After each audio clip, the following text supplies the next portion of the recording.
ಪತಿಯಿಂದಲೇ ಕೊಲೆಗೀಡಾದಂಥ doctor Krithika Reddy ಕೊಲೆ ಪ್ರಕರಣ ಸಾಕಷ್ಟು ಚರ್ಚೆಗೆ ಗ್ರಾಸವಾಗಿದೆ, ಆಕ್ರೋಶಕ್ಕೆ ಕಾರಣ ಆಗಿಬಿಟ್ಟಿದೆ. ಈ ಬಗ್ಗೆ ಕೃತಿಕಾರ ಚಿಕ್ಕಮ್ಮ ಪ್ರತಿಕ್ರಿಯಿಸಿದ್ದಾರೆ. ಕೃತಿಕಾ ಹಾಗೆ ಮಹೇಂದ್ರ ರೆಡ್ಡಿಯ ಮಧ್ಯೆ ಯಾವುದೇ ಸಮಸ್ಯೆ ಇರಲಿಲ್ಲ. ಮೇಲ್ನೋಟಕ್ಕೆ ನೋಡಿದಾಗ ನಮ್ಗೆ ಯಾವತ್ತೂ ಆ ರೀತಿ ಅನಿಸಿಲ್ಲ. ಅವರಿಬ್ರು ಚೆನ್ನಾಗೇ ಇದ್ರು, ಆದರೆ ಹೀಗಾಗತ್ತೆ ಅಂತ ಹೇಳಿ ಗೊತ್ತಿರಲಿಲ್ಲ. ಡಾಕ್ಟರ್ ಕೃತಿಕಾ ರೆಡ್ಡಿ ಅವರ ಚಿಕ್ಕಮ್ಮ ಅವರ ಸಾವಿನ ಬಗ್ಗೆ ವಿಜಯಶ್ರೀ ಅವರು ಈ ರೀತಿ ಪ್ರತಿಕ್ರಿಯೆಯನ್ನ ಕೊಟ್ಟಿದ್ದಾರೆ. ಕೃತಿಕಾ ಸಾವಿನ ಬಗ್ಗೆ ಚಿಕ್ಕಮ್ಮ ವಿಜಯಶ್ರೀ ಅವರನ್ನ ನಮ್ಮ ಪ್ರತಿನಿಧಿ ಅಂಕಿತಾ ಮಾತನಾಡ್ತಿದ್ದಾರೆ. ನೋಡೋಣ ಬನ್ನಿ. ಕೃತಿಕಾ ರೆಡ್ಡಿ ಸಾವಿನ ಪ್ರಕರಣಕ್ಕೆ ಸಂಬಂಧಪಟ್ಟಂತೆ ನಮ್ಮ ಜೊತೆ ಮಾತನಾಡೋದಕ್ಕೆ ಮೃತ ಕೃತಿಕಾ ರೆಡ್ಡಿ ಅವರ ಚಿಕ್ಕಮ್ಮ ವಿಜಯಶ್ರೀ ಅವರಿದ್ದಾರೆ. ಅವರು ಕೂಡ ಡಾಕ್ಟರ್, ಅವರನ್ನ ಮಾತನಾಡಿಸ್ತಾ ಹೋಗ್ತೀನಿ. ಮೇಡಮ್, ನೀವು ಕಸಿನ್ಸೇ ಎಲ್ಲರೂ ಕೂಡ ಒಟ್ಟಿಗಿರುವಂಥದ್ದು.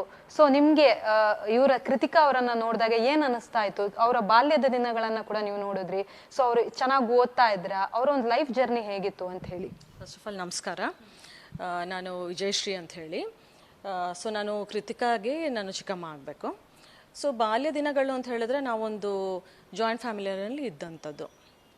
ಸೊ ನನ್ನ ಮಕ್ಕಳು ಅವ್ರ ಮಕ್ಕಳು ಎಲ್ಲ ಒಟ್ಟಿಗೆ ಬೆಳೆದಿದ್ದು. So she had a very normal childhood, ಯಾವುದೇ ರೀತಿ. And as a student she was very bright, clever ಇದ್ಲು. ಆ್ಯಂಡ್ ಹಾಗೆ ಬಂತು. Then she entered her medical school ವೈದೇಹಿನಲ್ಲಿ ಮಾಡಿದ್ಲು. ಅದಾದ ನಂತರ MD ಡರ್ಮಟಾಲಜಿ ರಾಯಚೂರಿನಲ್ಲಿ ನೀಟ್ ಮೂಲಕ ಸೆಲೆಕ್ಟ್ ಆದಳು. ಅದು ಆದಮೇಲೆ then she came back to ಬ್ಯಾಂಗ್ಳೂರಿನಲ್ಲಿ she did her fellowship, dermato surgery ಅಂತ ಹೇಳಿಬಿಟ್ಟು ಅದರಲ್ಲಿ 1 year ಫೆಲೋಶಿಪ್ ಮಾಡಿದ್ಲು. ಫೆಲೋಶಿಪ್ ಆದಮೇಲೆ she came back home. Then ಇಲ್ಲಿ ಮತ್ತು DNB ಮಾಡಿಕೊಂಡ್ಳು. DNBನೂ ಕ್ಲಿಯರ್ ಮಾಡಿಕೊಂಡ್ಳು ಮಾರ್ಚಲ್ಲಿ. ಕ್ಲಿಯರ್ ಆದಮೇಲೆ then she was planning for a clinic ಇಲ್ಲಿ ಮನೆ ಹತ್ರನೇ ಎದುರುಗಡೆ. ಸೊ ಕ್ಲಿನಿಕ್ ಮಾಡ್ಕೊಂಡು ಒಂದು ಆ್ಯಂಬಿಷಿಯಸ್ ಇದ್ದಂಥ ಹುಡುಗಿ ಕ್ಲಿನಿಕ್ ಮಾಡಿಕೊಂಡು ನಾನು ಇನ್ನು 1 ವಾರದಲ್ಲಿ ಇತ್ತು clinic opening, inauguration. So clinic ಮಾಡಿಕೊಂಡು ನಾನು ಹೋಗೋಣ ಅನ್ನೋದು ಅವಳಿಗೆ ಐಡಿಯಾ ಇತ್ತು. So otherwise she had a very normal childhood, there was no problem. ನಾನು ಯಾಕೆ ಈ ಕ್ವಶನ್ ಕೇಳಿದ್ರೆ ಅಂದ್ರೆ ಅವ್ರಿಗೆ ಆರೋಗ್ಯದ ಸಮಸ್ಯೆ ಇತ್ತು ಅನ್ನೋ ಒಂದು ಕಂಟೆಂಟು ನಿಜವಾಗ್ಲೂ ಇತ್ತಾ ಅಥವಾ ಏನಾಗಿತ್ತು ಅಂತ ಹೇಳಿ. ಆರೋಗ್ಯ ಅಂತ ಹೇಳಿದ್ರೆ ನೋಡಿ, ನಾರ್ಮಲ್ ಆಗಿ ಚೈಲ್ಡ್ಹುಡ್ನಲ್ಲಿ ಏನೋ ಒಂದು ಚಿಕ್ಕ ನಮಗೆ ಪುಟ್ಟ ಕಾಯಿಲೆಗಳು ಬರುತ್ತೆ ಅಂಥದ್ದು ಅಷ್ಟೇ. ನಾರ್ಮಲ್ ಒಂದು ಕೋಲ್ಡು, ಕಾಫು, ಥ್ರೋಟ್ ಪೇನ್, ಸಿಂಪಲ್ಲಾಗಿ ಅದಕ್ಕೆ ಟ್ರೀಟ್ಮೆಂಟ್ ಕೊಡ್ತಾ ಇದ್ವಿ ಅಷ್ಟೇ. ಅದ್ರ ಮೇಲೆ when she was in 12th ಮತ್ತು ಮೆಡಿಕಲ್ ಸ್ಕೂಲಿಗೆ ಬಂದಾಗ ಸ್ವಲ್ಪ ಸ್ಟ್ರೆಸ್ ಲೆವೆಲ್ಸಿಂದ ಅವಳಿಗೆ ಸ್ವಲ್ಪ ಗ್ಯಾಸ್ಟ್ರೈಟಿಸ್ ಆಗುವಂಥದ್ದು. ಅದು ಎಲ್ರಿಗೂ ಇರೋವಂಥದ್ದೇ, ಡೇ ಟು ಡೇ ಲೈಫ್ನಲ್ಲಿ ನಮಗೆಲ್ರಿಗೂ ಇರೋವಂಥದ್ದೇ ಅದು. ಸೊ ಅದು ಬಂದಾಗ ಒಂದು ಸಿಂಪಲ್ಲಾಗಿ ಒಂದು ಪ್ಯಾಂಟೋಪ್ರೊಸಾಲ್ ಟ್ಯಾಬ್ಲೆಟು ಆ ರೀತಿ ಸ್ವಲ್ಪ ಫುಡ್ ಕಂಟ್ರೋಲ್ ಮಾಡಿದ್ರೆ she use to be fine. ಅದು ಬಿಟ್ಟರೆ ಮೇಜರ್ ಇಲ್ನೆಸ್ ಅಂತ ಹೇಳಿಬಿಟ್ಟು ನಥಿಂಗ್ ವಾಸ್ ದೇರ್. ಮೇಡಮ್, ಈ ಕೊಲೆ ಮಾಡೋ ಹಂತಕ್ಕೆ ಹೋಗ್ತಾರೆ ಅಂತಂದ್ರೆ ರೀಸನ್ ಏನು ಹೇಳ್ತಾ ಇರೋದು ಅಂದ್ರೆ ಮೇಲ್ನೋಟಕ್ಕೆ ಹೇಳ್ತಾ ಇರೋವಂಥದ್ದು ಅವ್ರು ಸುಳ್ಳು ಹೇಳಿ ಮದುವೆ ಮಾಡಿದ್ರು, ಅವ್ರಿಗೆ ಹೆಲ್ತ್ ಇಶ್ಯೂಸ್ ಇತ್ತು ಅಂತ ಹೇಳ್ತಾ ಇರುವಂಥದ್ದು. ಜಸ್ಟ್ ಇದೊಂದು ಸಿಲ್ಲಿ ರೀಸನ್ಗೆ ಇಷ್ಟು ಮುಂದುವರಿತಾರಾ ಅಂತ ಹೇಳಿ. ಸಿಲ್ಲಿ ರೀಸನ್ ಅಲ್ಲಮ್ಮ ಇದು. ಸೊ ಆ್ಯಕ್ಚುಲಿ ಹೇಳಬೇಕು ಅಂದರೆ, ಸೊ ಸೀರಿಯಸ್ ಆಗಿ there was no health issues with her. So gastritis ಅನ್ನೋದು ಏನು ಹೇಳ್ತೀವಿ ಅದು ಎಲ್ರಿಗೂ ನಾನು ಹೇಳ್ದಂಗೆ ಸ್ಟ್ರೆಸ್ ಲೆವೆಲಿಂದ ಸ್ವಲ್ಪ ಎಕ್ಸಾಮ್ಸ್ ಇರಬೇಕಾರೆ ಆ ಥರ ಇರಬೇಕಾರೆ ಇತ್ತು ಅಷ್ಟೇ ಹೊರತು ದಿಸ್ ಗ್ಯಾಸ್ಟ್ರೈಟಿಸಿಂದ ಅವನು ಕೊಲೆ ಮಾಡ್ದ ಅನ್ನೋದು no, I don't think so.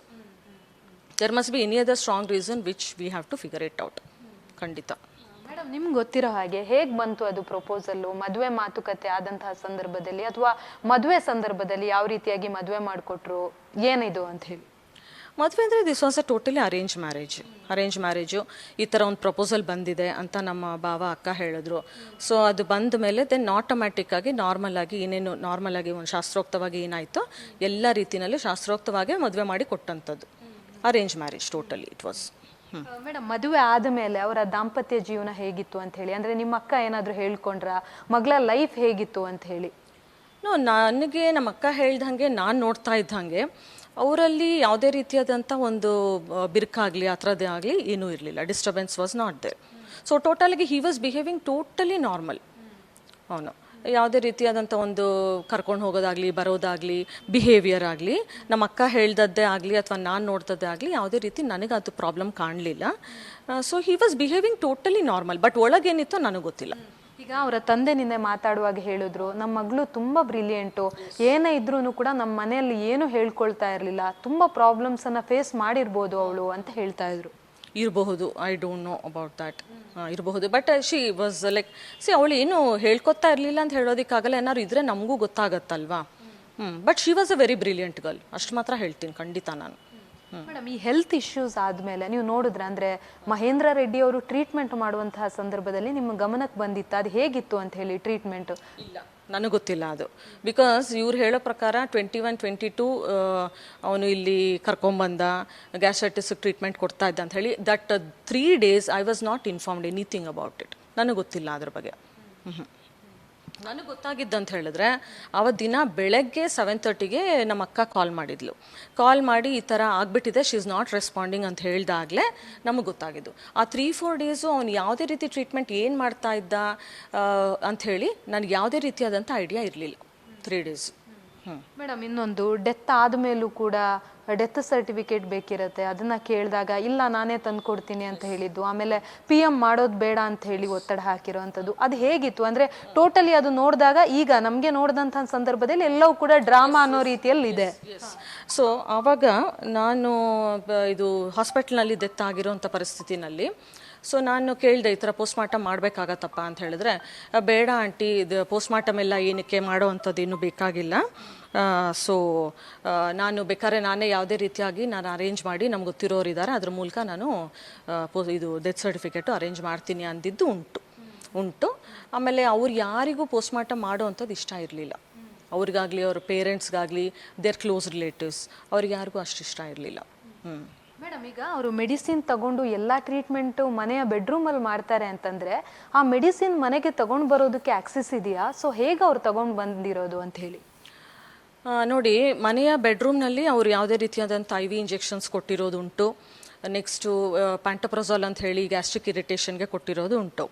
So ಈಗ ನಮ್ಮ ಏನು ಒಂದು ಫೊರೆನ್ಸಿಕ್ ರಿಪೋರ್ಟ್ ಬಂದಿದೆ, FSL ರಿಪೋರ್ಟ್ ಬಂದಿರೋ ಪ್ರಕಾರ ಇಂಜೆಕ್ಷನ್ ಪ್ರೊಪೋಫಾಲಿಂದ ಆಗಿರೋವಂಥದ್ದು ಡೆತ್ತು ಅನ್ನೋದು ಇದೆ ಅದರಲ್ಲಿ. ಸೊ ಈ ಪರ್ಟಿಕ್ಯುಲರ್ ಇಂಜೆಕ್ಷನು ಒಂದು ಡಾಕ್ಟ್ರ್ ಆಗಿ ಇಟ್ ಈಸ್ ಒಂದು ಅನೆಸ್ಥೆಟಿಕ್ ಡ್ರಗ್ ಇದು, ಆಯಿತಾ. ಇದು ನಾವು ಬೈ ಎನಿ ಚಾನ್ಸು ನಮಗೆ ಅಷ್ಟು ಈಸಿ ಆಕ್ಸೆಸ್ ಇರೋದಿಲ್ಲ ಇದಕ್ಕೆ ಯಾರಿಗೂ ಆಗಲಿ. ಸೊ ಹೌ ಹಿ ಪ್ರೊಕ್ಯೂರ್ಡ್ ದಿಸ್ ಅನ್ನೋದು ಪ್ರಶ್ನೆ ಒಂದು. ನೆಕ್ಸ್ಟು ಪ್ರೊಪೋಫಾಲ್ ಕೊಡೋವಂಥದ್ದು ಇಂಡಿಕೇಶನ್ ಅವಳಿಗೆ ಯಾವುದೇ ರೀತಿ ಇರಲಿಲ್ಲ. ಅವಳಿಗೆ ಆ್ಯಕ್ಚುಲಿ ಹೇಳಬೇಕು ಅಂದ್ರೂ ಅವನು ಏನು IV ಒಂದು ಇಂಜೆಕ್ಷನ್ಸು ಆ 2-3 ಡೇಸ್ನಲ್ಲಿ ಕೊಡ್ತಾ ಇದ್ದಿದ್ದು ಕೊಡೋವಂಥ ಇಂಡಿಕೇಶನ್ ಇರಲಿಲ್ಲ. ಏಕೆಂದರೆ ಶಿ ವಾಸ್ ಈಟಿಂಗ್ ನಾರ್ಮಲಿ. ಅವತ್ತು ದಿನ ರಾತ್ರಿ ಸಹ ಅವಳು ಡಿನ್ನರ್ ಕಂಪ್ಲೀಟಾಗಿ ಮಾಡಿದಾಳೆ, ಬೆಡ್ರೂಮಿಗೆ ಹೋಗಿದ್ದಾಳೆ ಮಲಗಲಿಕ್ಕೆ. ಸೊ ವೆನ್ ಒಂದು ಮನುಷ್ಯ ನಾರ್ಮಲಾಗಿ ಫೀಡ್ ಮಾಡಬೇಕಾದ್ರೆ IV ಹಾಕುವಂಥ ಪರಿಸ್ಥಿತಿ ಬರೋದಿಲ್ಲ. ಏನಕ್ಕೆ ಫಸ್ಟ್ ಆಫ್ ಆಲ್ IV ಅವನು ಹಾಕದ ಅನ್ನೋದು ಪ್ರಶ್ನೆ. ನೆಕ್ಸ್ಟು ಈ ಪರ್ಟಿಕ್ಯುಲರ್ ಡ್ರಗ್ ಪ್ರೊಪೋಫಾಲ್ನ ಏನಕ್ಕೆ ಮನೆಯಲ್ಲಿ ಕೊಟ್ಟ ಅನ್ನೋದು ನೆಕ್ಸ್ಟ್ ಪ್ರಶ್ನೆ ನಂದು. ಈಗ ಕೃತಿಕಾ ಅವರು ಕೂಡ ಒಬ್ಬರು ಡಾಕ್ಟರ್ ಇದ್ದಾರೆ, ಸೊ ಅವರಿಗೆ ಈ ಮೆಡಿಸಿನ್ ಬಗ್ಗೆ ಐಡಿಯಾ ಇರಲಿಲ್ವಾ, ಅಥವಾ ಅವರು ಅನ್ಕಾನ್ಷಿಯಸ್ ಇದ್ದಂತಹ ಸಂದರ್ಭದಲ್ಲಿ ಇದನ್ನು ಕೊಡೋದಕ್ಕೆ ಪ್ರಾರಂಭ ಮಾಡಿದ್ರೆ? ದಟ್ ನಾನು ಅಂದರೆ ಈಗ ಡೆಫಿನೆಟಾಗಿ ಗೊತ್ತಿರುತ್ತೆ, ಒಂದು ಡಾಕ್ಟ್ರಾಗಿ ಒಂದು ನಾಲೆಜ್ ಇರುತ್ತೆ. And that too she was a knowledgeable doctor. ಅಂಥದ್ರಲ್ಲಿ ಅವಳಿಗೆ ನನ್ನ ಪ್ರಕಾರ ಇದು ಗೊತ್ತಿಲ್ಲದೇನೆ ಕೊಟ್ಟಿರೋವಂಥದ್ದು ಅಂತ ನನಗನ್ಸತ್ತೆ.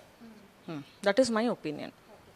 ಮೇಡಮ್, ಕೃತಿಕಾ ಅವರ ಡೆತ್ ಆದಮೇಲೂ ಕೂಡ ಮಹೇಂದ್ರ ರೆಡ್ಡಿ ಅವರು ಫ್ಯಾಮಿಲಿ ಸಮೇತ ಬಂದು ಭೇಟಿ ಮಾಡ್ಕೊಂಡು ಹೋಗಿದ್ದಾರೆ ಅಂತ ಹೇಳಿ, ಅಂದರೆ ಅವರ ಮಾವ ಅತ್ತೆಯನ್ನು ಭೇಟಿ ಮಾಡಿ ಮಾತಾಡಿ ಅವರದ್ದು ಒಂದಷ್ಟು ಒಡವೆಗಳು ಒಂದಷ್ಟು ಬಟ್ಟೆಗಳೆಲ್ಲ ತೊಗೊಂಡು ಹೋಗಿದ್ದಾರೆ ಅಂತ ಹೇಳ್ತಾರೆ. ಸೊ ನಿಮ್ಗೆ ಏನಾದರೂ ಇದ್ರ ಬಗ್ಗೆ ಗೊತ್ತಿದೆ? ಅದ್ರ ಬಗ್ಗೆ ಗೊತ್ತಿಲ್ಲ, I don't know about that. Madam, ಈ ಪೋಸ್ಟ್ ಮಾರ್ಟಮ್ ಟೈಮಲ್ಲಿ ಏನಾಯಿತು, ಅವ್ರು ಮಾಡೋದು ಬೇಡ ಅಂತ ಹೇಳಿದ್ರೆ ಏನು ಹೇಳಿದ್ರು? ಪೋಸ್ಟ್ ಮಾರ್ಟಮ್ ಆ ಸಿಚುಯೇಷನಲ್ಲಿ ವೈದ್ಯ ಹಾಸ್ಪಿಟಲ್ ನಾನು ಇರಲಿಲ್ಲ, ಯಾಕಂದರೆ ನಾನು ಇಲ್ಲಿ ಹಾಸ್ಪಿಟ್ಲ್ನಲ್ಲಿ ಮನೆಯಲ್ಲಿದ್ದೆ. ಸೊ ಆ ಟೈಮ್ನಲ್ಲಿ ಅಂದರೆ ನಾನು ಕೇಳ್ಪಟ್ಟಂಗೆ, ನನಗೆ because I was not there. So ನಾನು ಕೇಳ್ಪಟ್ಟಂಗೆ he was like he try to enter. So ಆ ಥರ ಎಂಟರ್ ಮಾಡ್ಬೇಕಾದ್ರೆ ಪೊಲೀಸವರು ಬೇಡ ನೀ ಎಂಟರ್ ಆಗೋ ಹಂಗಿಲ್ಲ ಅಂಥೇಳಿ ತಡೆದಿದ್ದುಂಟಂತೆ. ಮೇಡಮ್, ಯಾವಾಗ ಡೌಟ್ ಬರೋದಕ್ಕೆ ಶುರುವಾಯಿತು? ಅಂದರೆ ನಿಮ್ಮ ಫ್ಯಾಮಿಲಿ ಜೊತೆ ನೀವು ಮಾತಾಡುವಾಗ ಸೊ ಅವ್ರಿಗೆ ಯಾವಾಗ ಡೌಟ್ ಬರೋದಕ್ಕೆ ಶುರುವಾಯಿತು, ಇದು ನಾರ್ಮಲ್ ಡೆತ್ ಅಲ್ಲ, ಇದೊಂದು ಕೊಲೆ ಅನ್ನೋದು? ಸೊ ಯಾವಾಗ ಅವ್ರಿಗೆ ಗೊತ್ತಾಯಿತು ಅಂತ ಹೇಳಿ? ಅಂದರೆ ಈ FSL ರಿಪೋರ್ಟಿಂದ ಗೊತ್ತಾಯ್ತಾ, ಅಲ್ವಾ ಅದಕ್ಕಿಂತ ಮುಂಚೆನೇ ಏನಾದರೂ ಡೌಟ್ ಇತ್ತಾ ಅಂತ ಹೇಳಿ? ನಾರ್ಮಲ್ ಡೆತ್ ಅಂತ ಹೇಳಿದ್ರೆ ಫಸ್ಟ್ ಆಫ್ ಆಲು ಒಂದು 28 years old healthy lady normal death ಅಂದರೆ ನಂಬೋದು ಕಷ್ಟ, ಆಯಿತಾ. ಬಟ್ ಯಾವುದೂ ರೀತಿ ಕಾಯಿಲೆ ಅವಳಿಗಿರಲಿಲ್ಲ. ಅಂಥದ್ರಲ್ಲಿ ಒಂದು ಹುಡುಗಿ ರಾತ್ರಿ ಮಲಗಿದಾಳೆ, ಚೆನ್ನಾಗಿ ಡಿನ್ನರ್ ಮಾಡಿ, ಬೆಳಗ್ಗೆ ಎದ್ದಿಲ್ಲ ಅಂದರೆ ಯಾರಿಗೂ ಸಸ್ಪಿಷನ್ ಬರುತ್ತೆ. ನ್ಯೂಸ್ ಫಸ್ಟ್, ನಿರ್ಭೀತಿಯಿಂದ ನಿಮ್ಮ ಪರವಾಗಿ.